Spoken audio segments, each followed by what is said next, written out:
Cognitive Career Theory. Ada yang tahu nggak Social Cognitive Career Theory itu apa sih? Social Cognitive Career Theory atau teori karir sosial kognitif itu intinya ngomongin gimana seseorang itu bisa memilih jurusan atau pekerjaan. Nggak cuma soal minat aja, tapi juga karena pengalaman, rasa percaya diri, dukungan orang sekitar, dan kesempatan yang ada. Terdapat 3 komponen yang utama. Yang pertama itu ada self-efficacy, yaitu keyakinan atau percaya diri seseorang bahwa ia mampu melakukan tugas atau pekerjaan. Yang kedua ada outcome expectation, yaitu harapan terhadap hasil dari usaha yang dilakukan. Dan yang terakhir ada personal goals, yaitu tujuan pribadi yang ingin dicapai dalam karir, seperti cita-cita atau target masa depan.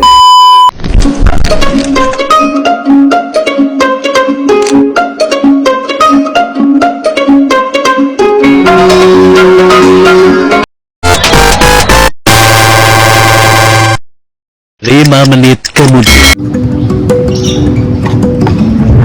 Assalamualaikum, Bu. Waalaikumsalam. Silakan duduk. Terima kasih.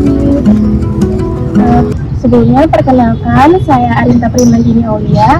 Saya ingin berbagi pengalaman tentang jurusan yang saya pilih. Halo Arinta. Perkenalkan, saya Nabila Anjani sebagai konselor. Gimana nih kabar kamu? Alhamdulillah baik. Ini bisa beruntung setelah kami memilih jurusan yang kami pilih. Keseharian saya ya Bu, terutama saya kan milih jurusan teknik sipil. Ya seru sih, tapi ya gitu, banyak tugas, praktik, itu seru juga. Berkaitan dengan jurusan, ada yang namanya kemarin Social Cognitive Career Theory. Nah, Social Cognitive Career Theory ini biasa disingkat dengan SCCT. SCCT ini kita dipelajari tentang bagaimana pengambilan keputusan.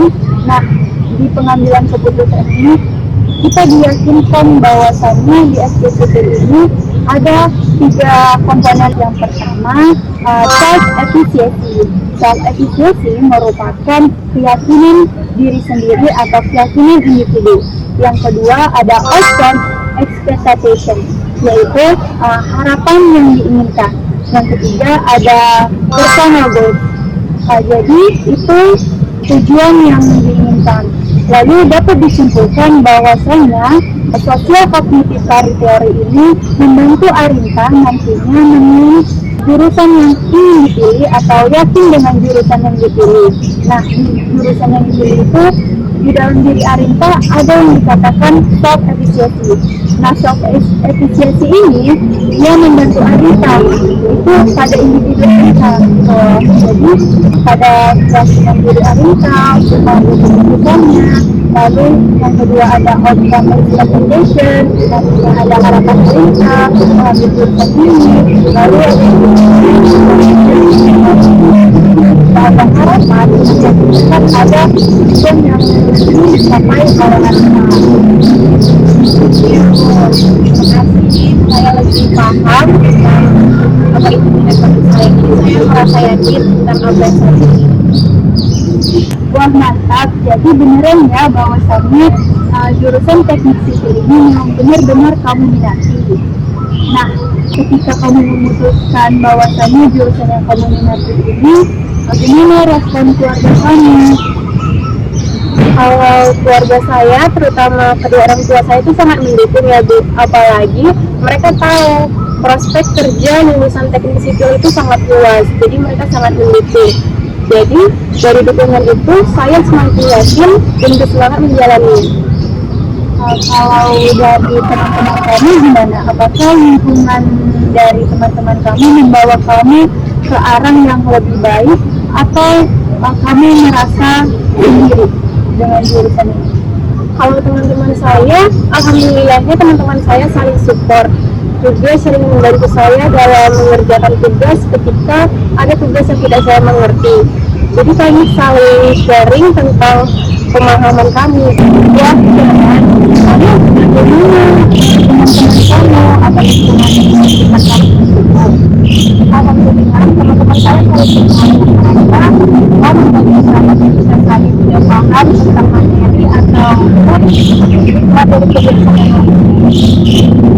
Jadi keluarga dan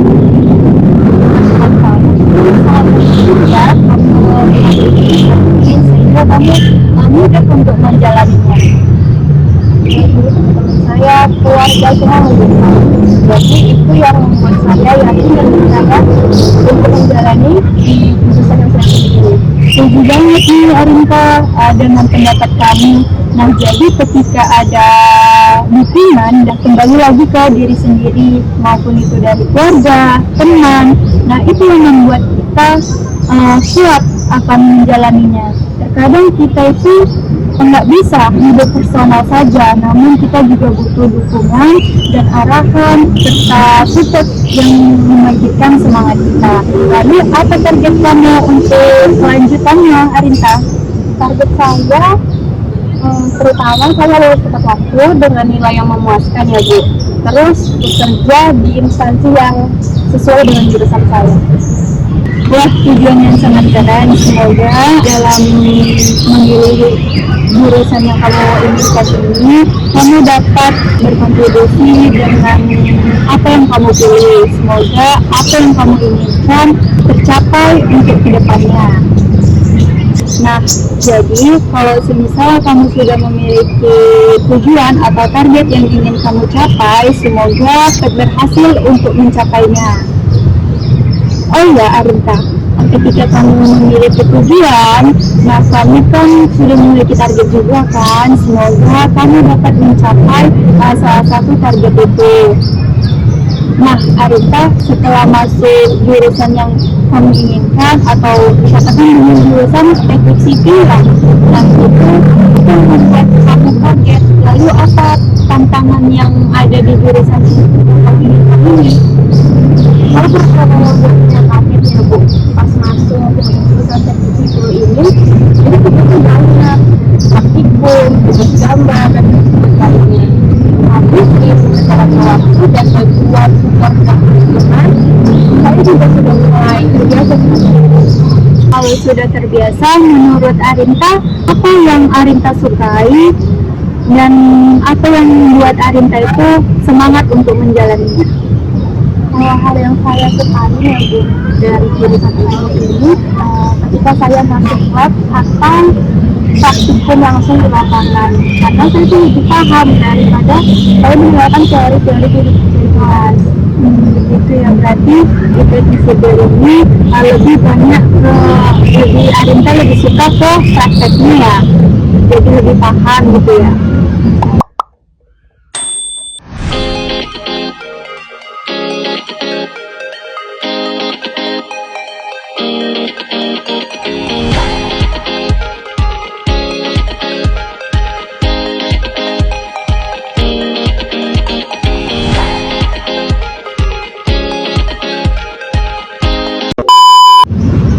Jadi jauh ini apa yang Arinta pelajari tentang teknik sipil?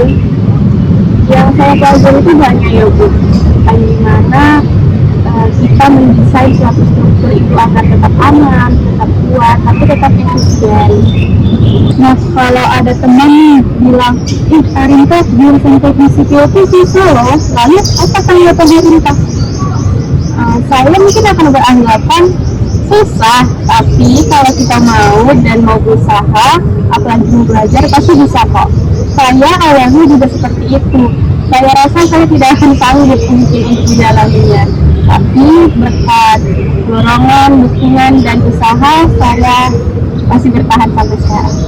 Lalu menurut Arinta, apa bedanya jurusan teknik sipil dengan jurusan arsitektur?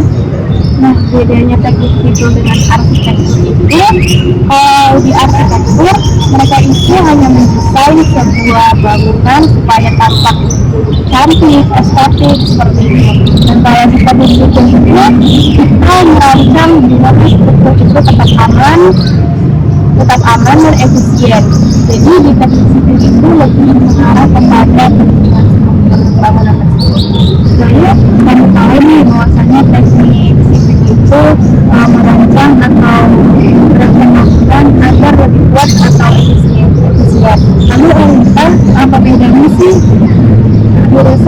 sipil dengan jurusan arsitektur.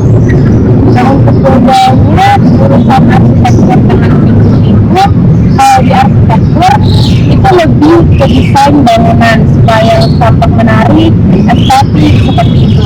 Tapi kalau di teknik sipil kita lebih ke perancangan struktur bangunan tersebut, lebih untuk lebih aman, nyaman, dan juga tetap efisien. Oh begitu ya. Jadi kalau untuk teknik sipil ini, Arinta nantinya merancang agar bangunannya itu lebih kuat, yang lebih efisien. Lalu ketika nantinya ada proyek besar, Arinta menerima proyek besar, lalu apa yang pertama Arinta lakukan untuk membangun suatu proyek? Yang pastinya hal pertama yang saya lakukan itu yang pertama kali adalah survei lahan atau tempat untuk pembangunan. Setelah itu kita akan melakukan perancangan terhadap bangunan tersebut, mulai dari fondasi sampai bangunan atas. Kalau bayangin 10 tahun lagi, Arinta ingin jadi apa nih? Kalau bayangkan ke depan, saya ingin menjadi insinyur ya Bu. Saya ingin membangun, merancang proyek-proyek atau pembangunan di negeri dengan tujuan membuat bangga kedua orang tua saya. Tua kami sudah dapat ya bahwasannya kalau jurusan teknik sipil ini memang jurusan yang kami minati. Lalu dengan adanya dukungan orang tua, dengan adanya dukungan teman kami, lalu dari diri kami sendiri, bahwasannya kami mampu untuk menjalaninya. Semoga kami dapat menjalaninya dengan baik, dan apa yang kami inginkan, apa yang kami impikan, semoga dapat tercapai. Terima kasih Bu atas penjelasannya. Jadi saya yakin dengan jurusan yang saya. Setelah kita berdiskusi tentang minat dan bakat Arinta di jurusan teknik sipil, lalu bagaimana kesan dan pesan Arinta selama mengikuti kegiatan konseling ini? Selama mengikuti konseling ini, saya merasa didengarkan dengan baik dan semakin yakin terhadap minat saya di bidang teknik sipil. Saya baru menyadari betapa pentingnya rasa percaya diri terhadap kemampuan sendiri, karena tanpa itu saya akan mudah ragu. Saya juga belajar bahwa membayangkan hasil atau manfaat dari pilihan yang saya ambil bisa menambah semangat saya. Saya merasa lebih jelas mengenai langkah-langkah yang perlu saya tempuh untuk mencapai tujuan pribadi saya. Terima kasih banyak atas bimbingannya Bu. Saya merasa lebih optimis dan lebih yakin dengan pilihan saya setelah mendengar penjelasan dari Ibu. Saya berharap kegiatan konseling seperti ini terus ada, supaya saya dan teman-teman nantinya bisa semakin mengenal minat, bakat, dan arah karir yang sesuai. Saya percaya dengan dukungan dari konselor. Baik, kalau begitu saya pamit. Assalamualaikum warahmatullahi wabarakatuh.